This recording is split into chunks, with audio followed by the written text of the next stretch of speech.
Dutch club ফেয়নোর্ডের coach আর্নে স্লটই হতে যাচ্ছেন লিভারপুলের নতুন ম্যানেজার। বিষয়টি নিজেই নিশ্চিত করেছেন স্লট।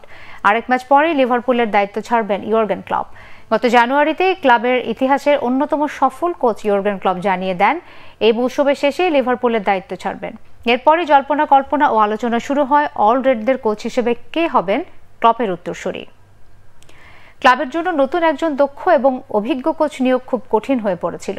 ক্লপের উত্তরসূরি হিসেবে বায়ার লেভারকুজেনের স্প্যানিশ কোচ জাভি আলোনসো ছিল লিভারপুলের প্রধান টার্গেট, কিন্তু তাকে নেয়ার অনেক চেষ্টা করেও সফল হতে পারেনি অলরেড কর্মকর্তারা।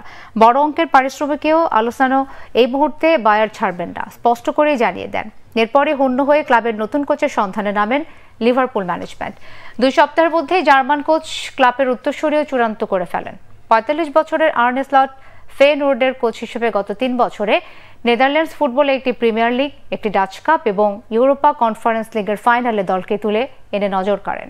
2015 সালে দায়িত্ব নেওয়ার পর ক্লাব লিভারপুলের হয়ে একটি চ্যাম্পিয়ন্স লিগ, একটি প্রিমিয়ার লিগ, একটি ফিফা ক্লাব বিশ্বকাপ সহ 8টি শিরোপা জিতেছেন এবং চ্যাম্পিয়ন্স লিগে আরও 2বার দলকে ফাইনালে তুলে এনে লিভারপুলের দর্শকদের হৃদয়ে ঠাঁই করে নেন।